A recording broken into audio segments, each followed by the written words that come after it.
It began with a jewel locked safe in a country manor, a jewel that gleamed too brightly, drawing every eye, every secret longing. Within those walls, polite smiles hid tempests, and a single night would shatter them all. But of course, as Poirot himself would say, where there is envy, where there is resentment, murder is never far behind. Chapter 1. The Gathering. The countryside rolled past in shades of damp green as the train whistled its way through the autumn mist. Hercule Poirot sat stiffly in his compartment, legs tucked neatly together, mustache immaculate despite the damp air. He did not look out the window. He rarely did. What he enjoyed more was watching people, not landscapes. But today was different. Today he was to be a guest of honor at Sir Alistair Whitcomb's country estate, Greystone Manor. An invitation that flatters Poirot always has a hidden purpose. Why me for a quiet weekend in the countryside? As he descended onto the small village platform, a motor car was waiting, a chauffeur bowing low. The ride up the gravel drive of Greystone Manor gave Poirot time to observe tall iron gates, a house of grey stone as solid as its name, and, if his sharp eyes did not deceive him, the faint shimmer of security wires along the upper walls. Inside, the manor buzzed. A gathering of select guests had already arrived. Sir Alistair Whitcomb, tall, silver-haired, booming voice. He greeted Poirot with a handshake that nearly crushed his fingers. "My dear Monsieur Poirot." At last, the famous detective himself graces Greystone. Lady Clara Whitcomb. Young, graceful, with eyes that darted too quickly, as though afraid of being caught in thought. She welcomed Poirot with a polite smile, one that trembled ever so slightly. Edward Whitcomb, the nephew. Brooding, sharp-jawed, his expression one of constant disapproval. He muttered more than spoke, but when he did, his words dripped with resentment. Mrs. Denham. Widow, elegant in black silk, with a voice that carried like honey poured over steel. Miss Grant. The secretary. Nervous, brisk, and efficient. She carried papers even at dinner, as though she could not be seen without proof of usefulness. They assembled in the grand drawing-room for tea, with firelight crackling and rain spattering faintly against the windows. Conversation was polite. Too polite. Poirot felt it immediately. A politeness stretched thin, like silk hiding a knife. Sir Alistair, of course, broke the restraint. He boomed with laughter and gestured toward a small cabinet at the far wall, locked with polished brass. "Ah, Poirot, you'll appreciate this. Within that cabinet lies the Whitcomb jewel, a sapphire the size of a pigeon's egg. Priceless, irreplaceable, a legacy of my family, and if I may say, the very crown of Greystone." Everyone turned their eyes toward the cabinet.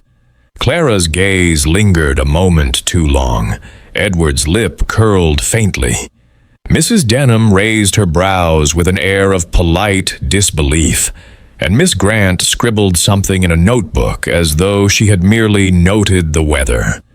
Poirot raised a finger, smiling lightly. "Ah, monsieur, when one draws so much attention to a jewel, one must also draw attention to the dangers that follow, n'est-ce pas? A bird that sings too loudly, it attracts the..." Sir Alistair laughed. "Danger? My dear Poirot, the cabinet is secure, the windows barred, and the doors locked every night. No one could dream of touching it."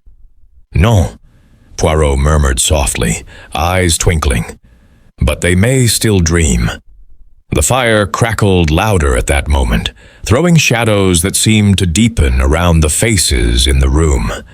And though no one could yet know it, the jewel was already more dangerous than its glitter suggested. Already, Poirot thought, the seeds of drama are sown. In every polite smile, a storm brews.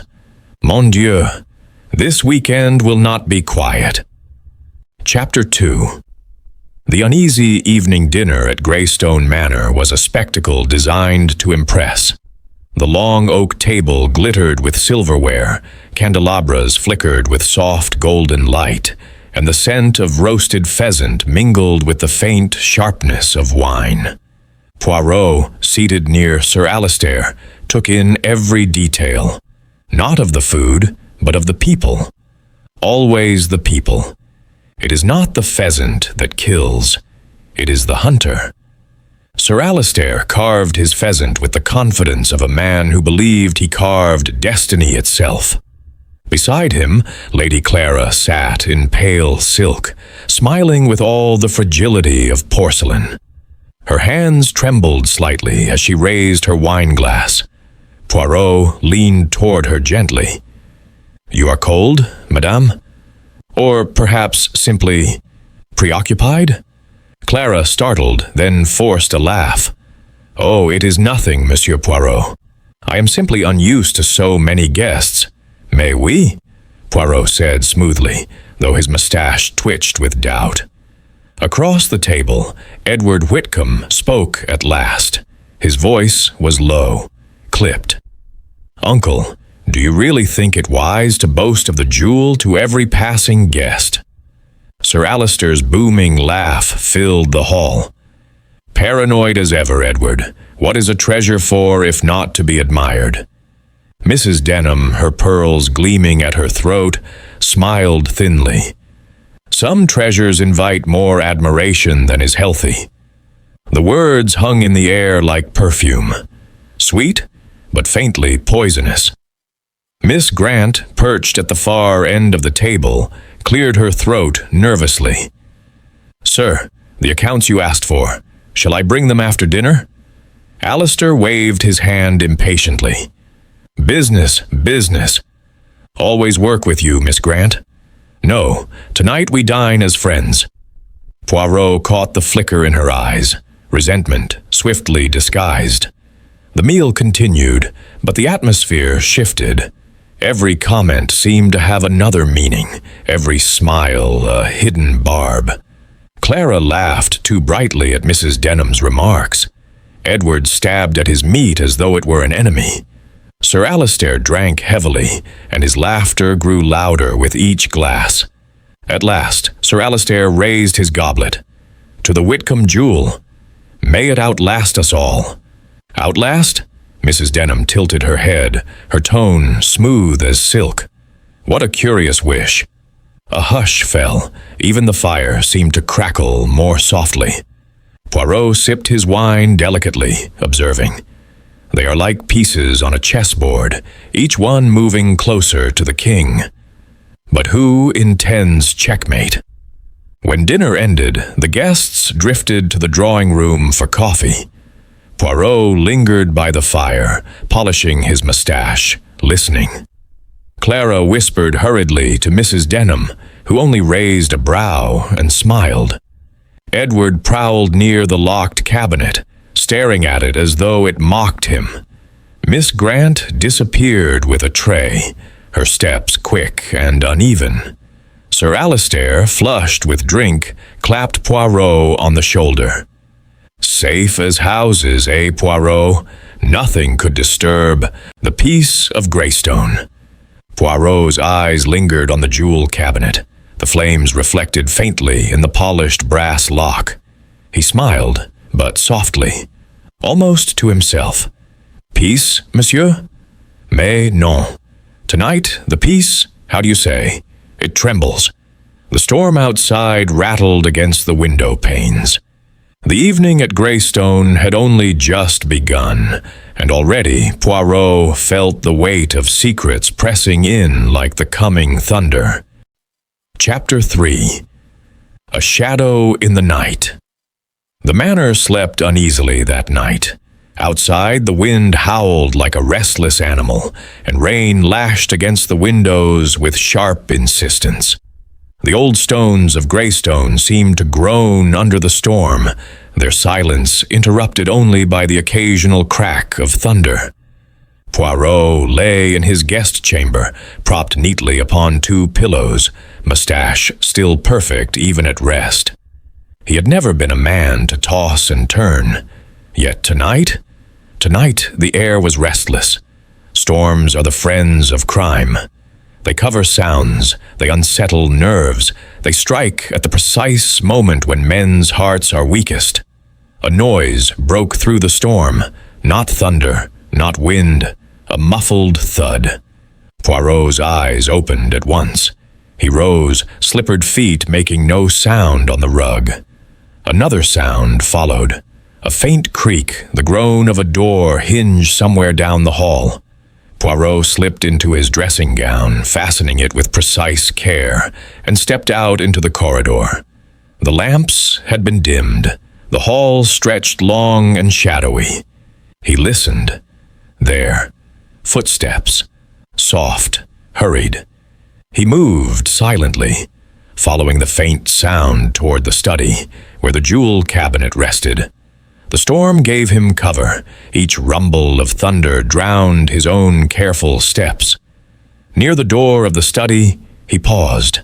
The faintest glow of light bled through the keyhole. Someone was inside. Poirot's sharp eyes glanced down at the carpet. Mud. Fresh, dark streaks of mud across the otherwise immaculate hall runner. The marks led directly to the study door. So, someone has walked outside tonight in this storm. But why? To fetch what? To conceal what? A sudden metallic clink from within the study made him stiffen. Then silence. The light vanished. The house settled again into storm and shadow. Poirot stepped back, remaining still as a statue. A moment later, the door handle quivered, then turned slowly. The door opened just enough for a shadow to slip out, swift and silent. The figure moved down the hall, too fast, too hidden for Poirot to glimpse more than a blurred silhouette in the darkness. But Poirot did not pursue. Instead, he crouched delicately, examining the trail. The muddy footprints were clear, small, narrow, likely a woman's shoe. He touched one with a fingertip, feeling the damp earth. "Ah," he whispered softly into the dark. "So tonight, the storm is not only in the sky." Another crack of thunder echoed, and the house shuddered faintly. Poirot returned to his chamber, his eyes alight with thought. He did not sleep for the remainder of the night, for already the game had begun. Chapter 4. The Discovery. Morning broke gray and reluctant. The storm had passed, but its memory lingered in puddles across the drive and the damp chill that clung to the air. The manor seemed subdued, as though its very stones were waiting. Poirot, already awake, descended the grand staircase precisely at 8 o'clock. He had observed the servants bustling nervously, whispers flitting through the hallways. Always, the servants sense catastrophe first. Miss Grant appeared pale, clutching a sheaf of papers to her chest. "Monsieur Poirot," she began, but her voice faltered. Her eyes darted toward the study door, closed and bolted. "Sir Alistair has not come down for breakfast. His tray was sent up, but he did not touch it." Poirot inclined his head.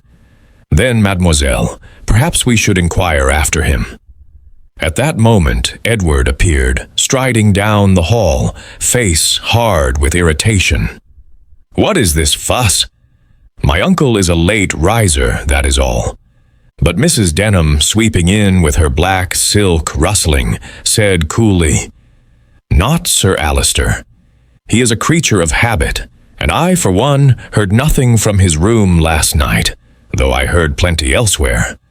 Her eyes glinted as she spoke, but she said no more. Poirot moved toward the study. The brass lock gleamed dully. The handle resisted. "Locked," he murmured, he rapped sharply. "Sir Alistair?" "C'est moi. Poirot, may we enter?" No reply. Silence pressed heavy. Clara appeared then, pale as her morning gown, lips trembling. "Please, please open it." The butler produced a key, but when it turned, the lock resisted again. Poirot's brows rose. "Bolted from the inside, perhaps?" "Then we'll break it down," Edward snapped. With a shove from 2 footmen, the door crashed inward. And there, at the great desk, sat Sir Alistair Whitcomb. Upright, eyes wide, but still. The sapphire cabinet stood open behind him, empty. On the desk lay a toppled wine glass, its contents staining the papers dark red. But the true stain spread across his shirt front, a thin blade wound, neat and fatal. Lady Clara screamed, collapsing into Mrs. Denham's arms. Miss Grant dropped her papers, which scattered like snow across the carpet. Edward swore under his breath, fists clenched. Poirot alone remained calm, stepping forward, gaze moving with meticulous care. He touched nothing, but noted everything. The cabinet lock, intact, but picked. The wound, precise, almost surgical. The room. Windows latched tight from within, no sign of forced entry. And there, at the edge of the rug, half hidden, a broken cufflink.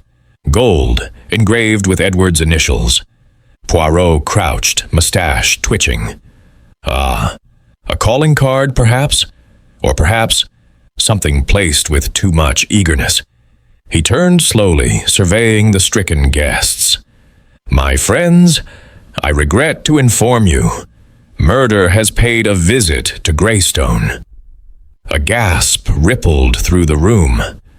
The storm outside had passed, but inside the manor, a storm had only just begun. And in Poirot's mind, the first puzzle piece clicked into place. Yet the picture was still incomplete, and the frame. Ah, that was the most important of all. Chapter 5. Suspicions multiply. The study had become a chamber of whispers and dread. Sir Alistair's body had been removed, yet the atmosphere remained poisoned, heavy with shock. The cabinet still yawned open, empty, as if mocking them all. Poirot stood in the center of the drawing room, hands folded neatly behind his back, mustache glistening like a banner of order amid chaos. The guests gathered around, restless and pale. Always, after the crime, the lies come first. They drip like rain from the eaves, quiet, insistent, designed to mislead. But the truth waits beneath, as patient as the sun. He began calmly. "Messieurs, mesdames, we must establish order.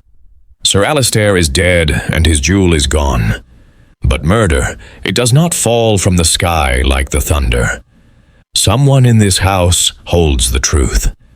Shall we invite it to speak?" Edward was the first. He leaned back in his chair, arms folded, jaw clenched. The broken cufflink had already been placed upon the table before him, glittering with accusation. Poirot spoke softly. "Monsieur Edward, this belonged to you, did it not?" Edward scowled. "Yes, but I didn't leave it there. Someone planted it." "Ah, yet your uncle, he had promised to alter his will, non? And you, the impatient heir, you objected to his extravagance." Edward's fists tightened. "Of course I objected. The man flaunted his wealth and denied me what should rightfully come to me. But murder?" He leaned forward, eyes flashing. "If I had wanted him gone, Poirot, I'd hardly leave my cufflink at the scene like a calling card." Poirot's gaze lingered. "Indeed. Sometimes the guilty, they are careless, and sometimes they are too clever." Edward flushed but said no more. Lady Clara. Next came Clara. She looked pale, trembling, her hands twisting the lace of her handkerchief. Poirot's tone softened, almost kind. "Madame, you appeared most distressed at dinner last night." You feared something, did you not? Her lips trembled. I don't know what you mean. My husband was. He could be stern, yes, but I adored him. Poirot raised his brows. Adoration often trembles when it is chained by debt. Is it not true, madame, that your gambling has led you into difficulties? Clara gasped, color flooding her cheeks. Who told you that? Yes, I owed money, but I was trying to put it right. My husband, he had promised to help me. Why would I kill him when he was the only one who could save me? Her words cracked into sobs. Mrs. Denham placed a hand upon her shoulder, murmuring soothingly. Poirot watched, eyes narrowing. Mrs. Denham. The widow was composed, perhaps too composed. She sat straight-backed, lips curled faintly, as though amused. Madame Denham, Poirot said, you heard a voice in the night, did you not? A woman's voice, near the study. Mrs. Denham inclined her head gracefully. Yes, I did, but I shall not name names. Oh no, that is, for you, Monsieur Poirot studied her keenly. You are precise. You hear the voice, yet you will not say more. Why is this? Because, she said smoothly, truth is a weapon, and I never give away my weapons lightly. Her words sent a shiver through Clara, who glanced away. Poirot smiled faintly. Très bien. A wise woman keeps her secrets, Miss Grant. Finally came Miss Grant, the secretary. She clutched her notebook as though it were armor. Her voice was small, almost brittle. I heard nothing, Monsieur Poirot. I was in my room all evening after retiring. I worked on the household accounts. I have nothing to do with this dreadful thing. Poirot bent closer, lowering his voice. And yet, mademoiselle, you knew of Sir Alistair's will, did you not? You prepared the drafts, the memoranda, the papers. She swallowed. Yes, but that is my duty. He never trusted me with personal matters. Why would I risk everything? Poirot tapped her notebook gently with a fingertip. Sometimes, one risks not because of trust, but because of the lack of it. Miss Grant stiffened, clutching her book tighter. Closing of the chapter, Poirot rose, brushing imaginary dust from his lapel. His voice carried across the silent room. My friends, we have motives aplenty, money, resentment, secrets. But the truth, it is like the pearl at the bottom of the sea. To reach it, we must first dive through waters most murky. And I, Hercule Poirot, I shall dive. The storm had left the skies outside, but within Greystone, the tempest was just beginning. Chapter 6. Hidden Motives. The morning stretched long, heavy with tension. Breakfast had been abandoned, trays left untouched. The manor's guests lingered in scattered groups, their voices low, their eyes restless. Yet Poirot moved through the house like a quiet storm, his little gray cells alert, his gaze missing nothing. Always the secrets are there. They sit beneath the surface, waiting. Push gently. And the truth will rise like bubbles in champagne. Clara's dette Poirot found Lady Clara in the small morning room, her pale face framed against the garden beyond the window. She started when he entered, her hands nervously smoothing her gown. Madame, Poirot said gently, your sorrow, it is genuine, I see this. But sorrow and guilt, they may sit close together, non? Clara shook her head quickly. I did not kill him. Yes, I was. Desperate. I owed a great deal. I thought perhaps to sell my jewels quietly. But Alistair discovered it, and he was furious. He swore the Whitcomb jewel would never be touched, not even to save me. Her voice cracked. He would rather She stopped, pressing her lips shut. Poirot tilted his head. Would rather you what, madame? She said nothing more, tears gathering in her eyes. Edward's resentment. Later, in the smoking lounge, Poirot observed Edward pacing like a caged animal. The nephew's temper was as quick as his stride. "You think I killed him?" Edward snapped before Poirot could speak. "You all do." Because of that damned cufflink, Poirot spread his hands calmly. "Eh bien, you do not deny your hatred for him. That is plain as the nose upon the face." Edward's laugh was bitter. "Hated him? Of course. He kept me here like a dog at heel, dangling promises of inheritance. But I didn't need to kill him. I had other ways to make him yield." Poirot's eyes twinkled. "Other ways? Such as?" Edward bit his lip, realizing he had said too much. "That's none of your business." "But it is always my business," Poirot thought. Always. Miss Grant's grievance. The secretary, Miss Grant, sat at a desk piled with papers, her posture stiff, her lips pressed tight. Poirot hovered near her, observing the precise rows of ink upon her ledger. "You are most diligent, mademoiselle. A woman of order, of efficiency." "Yes," she said, not looking up. "And yet, Sir Alistair, he dismissed you once, did he not? Brought you back only when others failed." Her hand froze over the page. He thought me incompetent. He said I should be grateful for scraps of his employment, but I needed the money." I returned. Poirot leaned closer, his voice a whisper. "Resentment, it is like rust, quiet, steady, and in the end, it eats through iron." Miss Grant's eyes flickered with something sharp before she bent back to her papers. Mrs. Denham's mystery. Finally, Poirot approached Mrs. Denham in the library, where she sat with a book she clearly was not reading. "Madame," Poirot said, bowing slightly. "You knew Sir Alistair long ago, no?" Her smile was faint. "We were acquaintances. Nothing more." "But acquaintances, they sometimes become rivals?"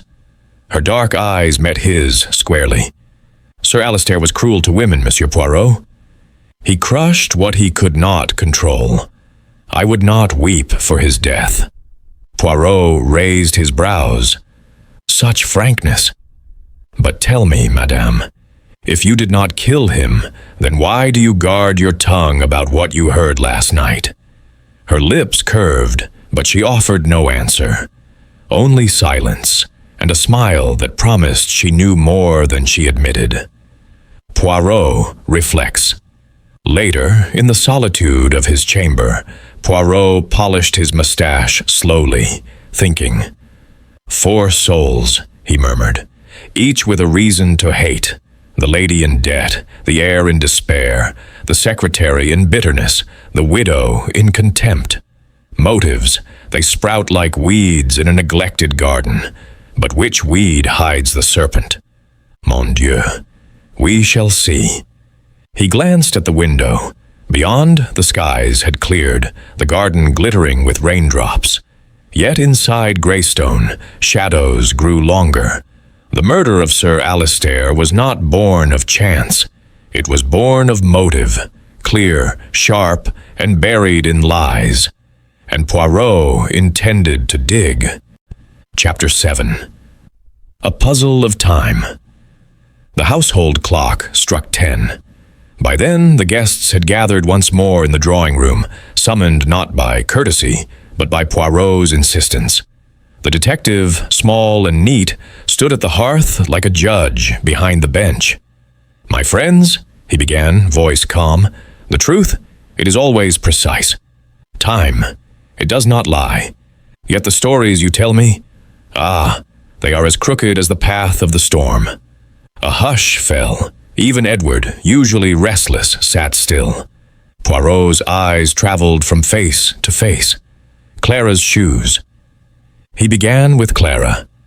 "Madame, you have told me you remained in your chamber all night, n'est-ce pas?" Clara nodded quickly. "Yes, I never left." Poirot lifted a delicate hand.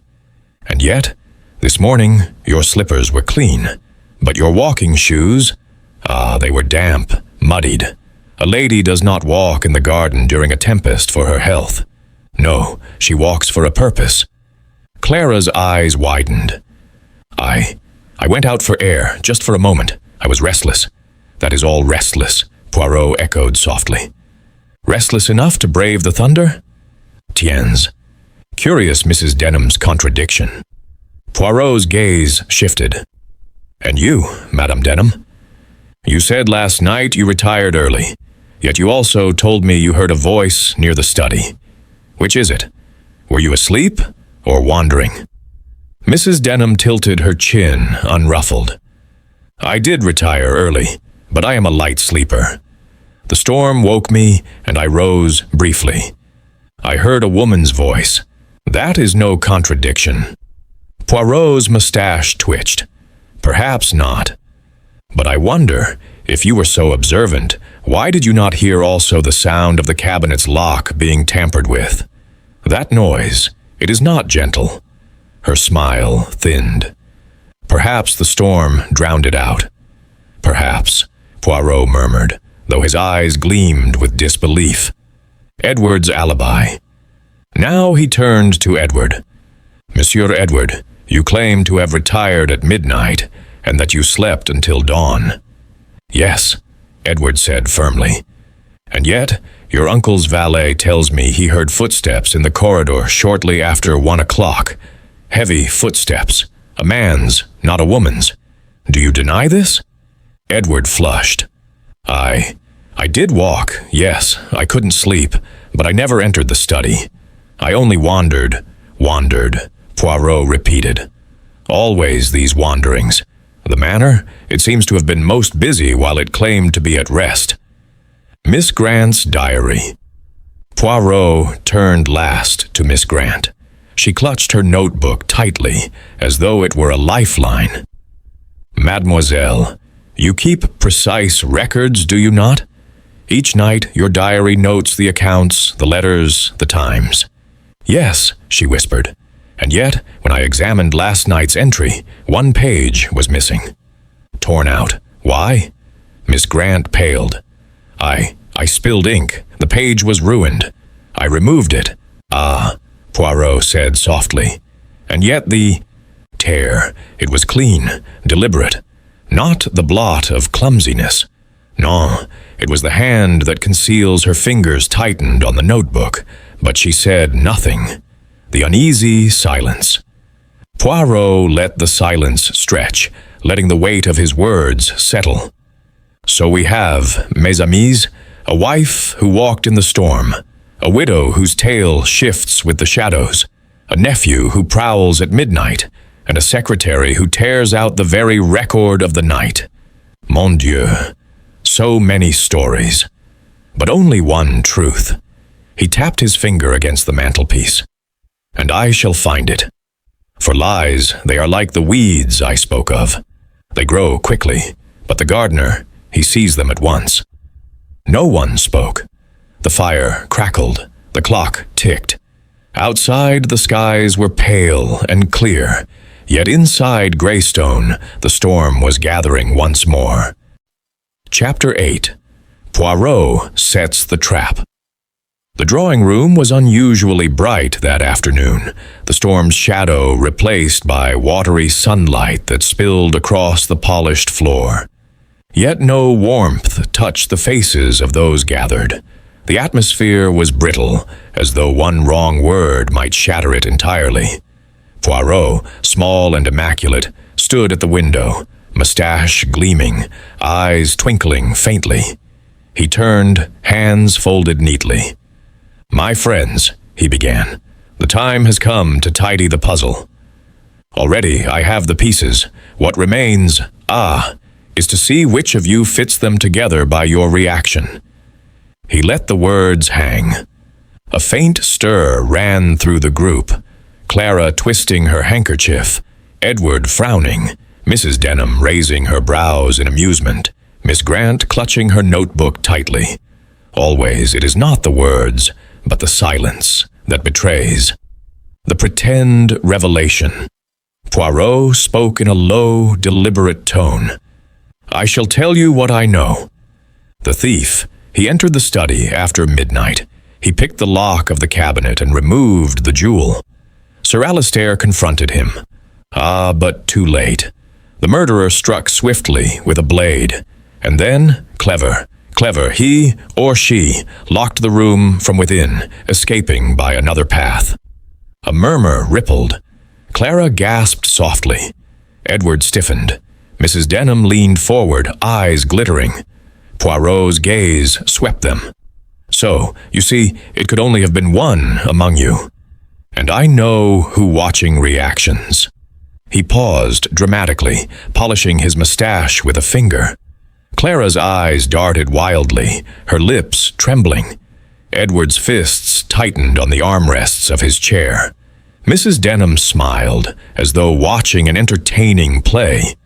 Miss Grant paled, biting her lip, her hands trembling ever so slightly. Poirot, of course, did not name a suspect. Instead, he let the silence grow heavy. He had dropped the bait. The murderer's nerves would show themselves soon enough. A subtle test Poirot turned suddenly toward the writing desk in the corner. On it lay a small object he had placed himself, a false sapphire, glass but convincingly blue in the light. "Ah, the jewel!" he exclaimed, lifting it. "See, it was never stolen at all. It was here, hidden."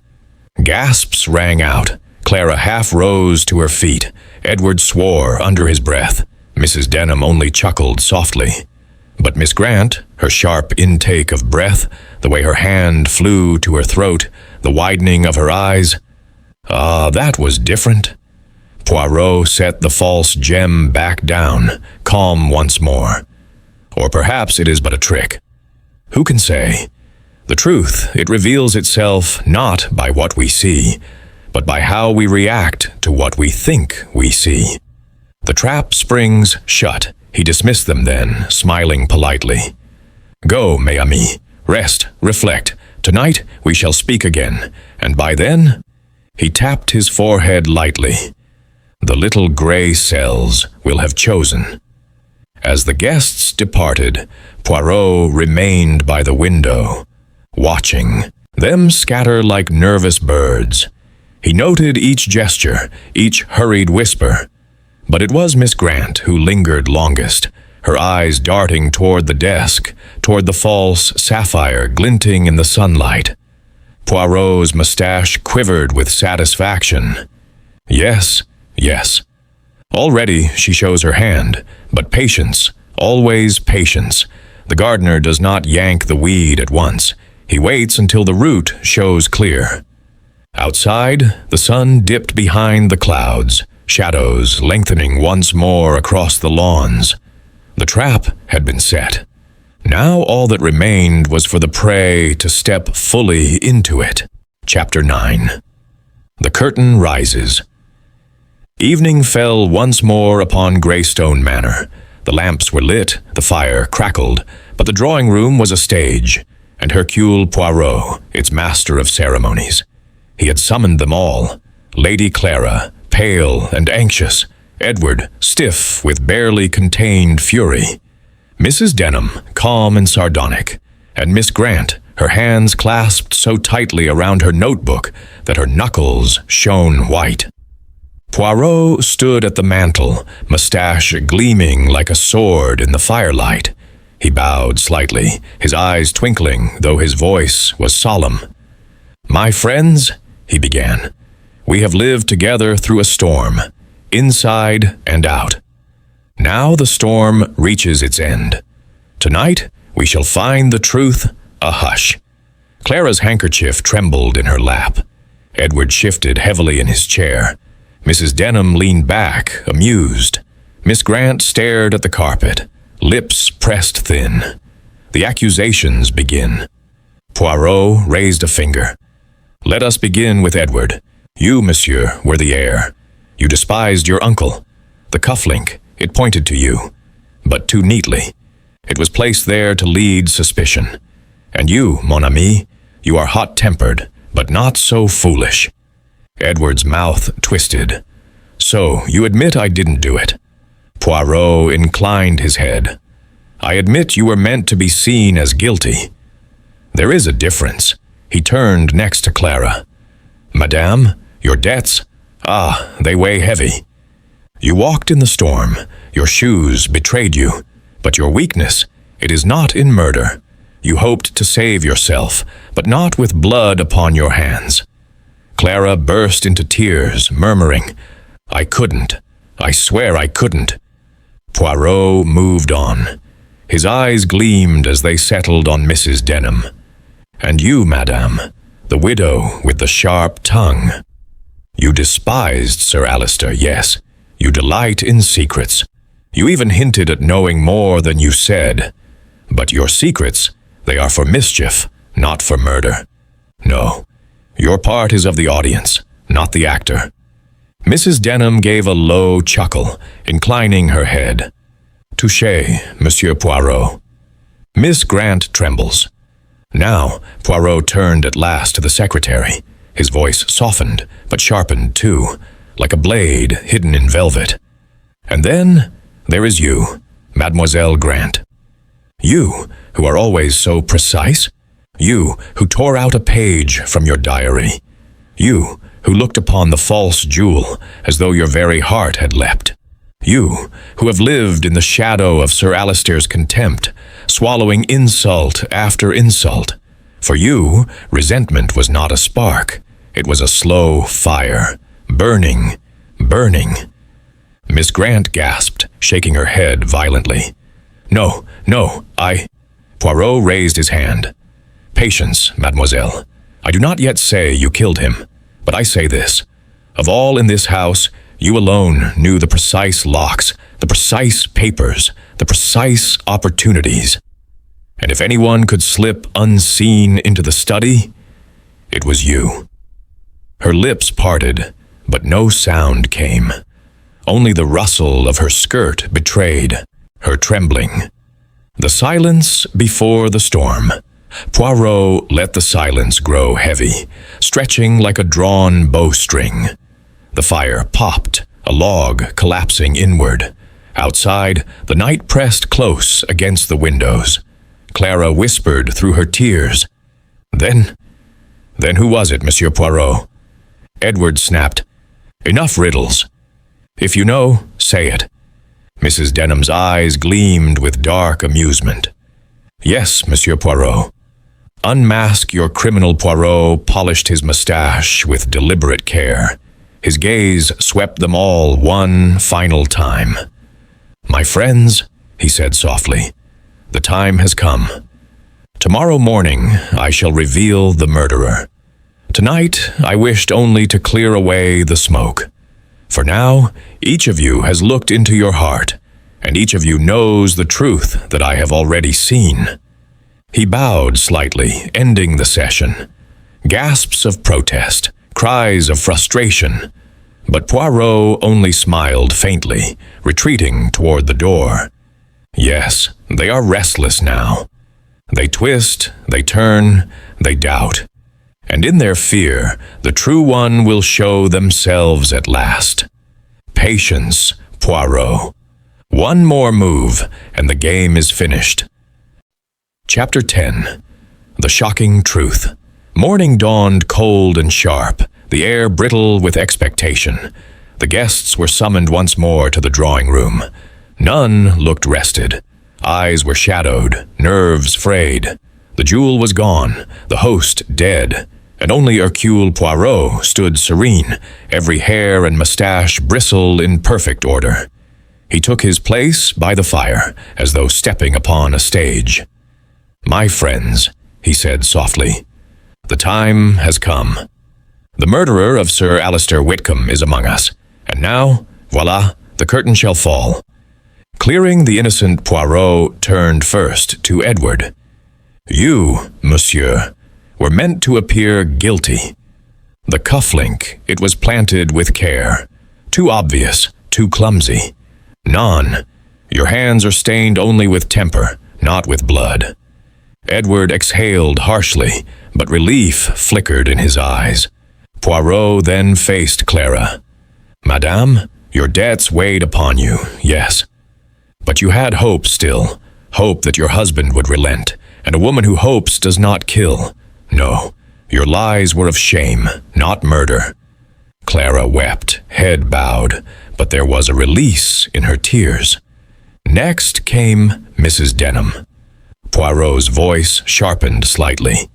"You are cruel with words, madame, but not with the knife. You delight in watching the play, in holding secrets close, but you are not the hand that struck. Your amusement betrays you. It is that of a spectator, not an actor." Mrs. Denham smiled thinly.